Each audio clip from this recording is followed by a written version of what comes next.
Betapa mulianya orang yang mengagungkan Allah, kerana hanya Allah yang akan kekal selama-lamanya. Kemudian langit digulung.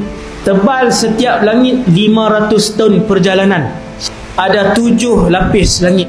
Allah sebut dalam Quran, yauma natwis samaa'a ka tayyis sijilli lil kutub. Pada hari itu, selepas ditiup sangkakala, yang pertama kami gulung langit-langit. Gulung macam mana tu?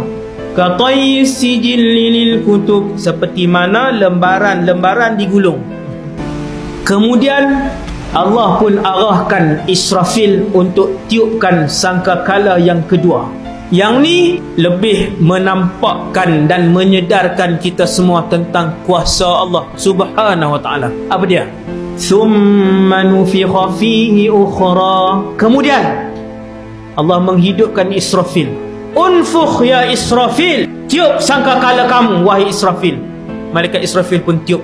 Sangkakala ni benda, bentuk macam mana? Wallahu a'lam. Nanti bangkit kita akan tengok. Yang saya cerita malam ni bukan tuan-tuan akan ingat malam ni, sampai masuk syurga pun ingat, sampai masuk neraka pun ingat.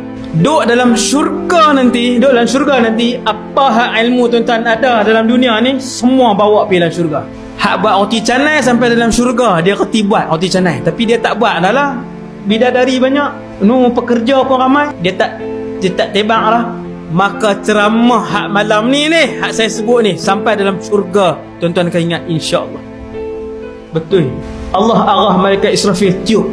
Fa idahum qiyamun yanzurun. Kemudian diturunkan cecair, titisan-titisan air macam hujan Maul hayah, air kehidupan, yang apabila kena sulbi anak Adam, sedang sulbi duduk belakang ni, cik. Bila titisan itu kena sulbi itu, tulang itu mula membesar, sampailah jadi orang.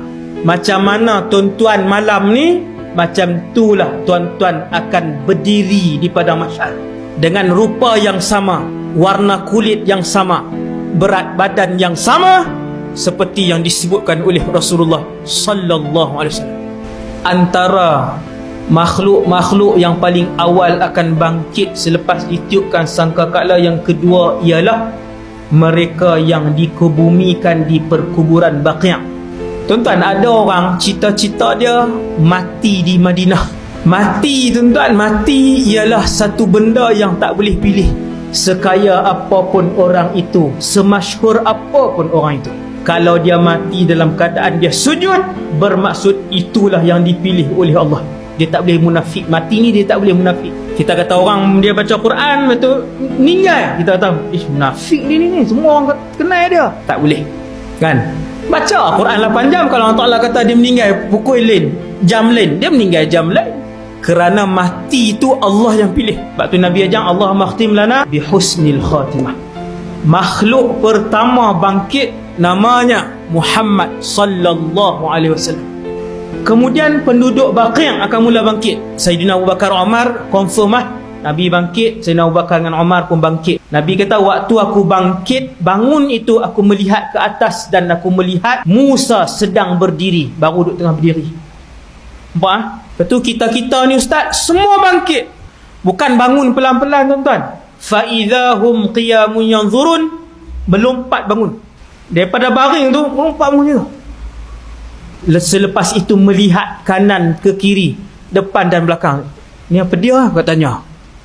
Orang yang pernah belajar, dia tahu selepas tiup sangkakala akan bangkit di padang mahsyar. Dia akan tanya ke? Dia tak tanya. Sebab setiap orang akan bawa sebanyak mana hak ilmu dia tu. Maka yang tahu perjalanan mahsyar, sampai di mahsyar dia tahu perjalanan.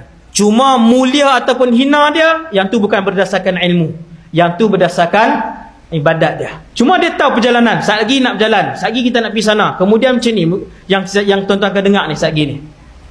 Nabi sebut kepada Sayyidatuna Aisyah, yuhsyarun nasu, dibangkitkan manusia di padang mahsyar, hufatan, uratan, ghurlah. Tidak berselipar, tuan-tuan bayang, boleh bayang, tidak berselipar, uratan, telanjang bogel, tanpa seorat benang. Ghurla ni ghairu makhtunin, tidak dikhatankan.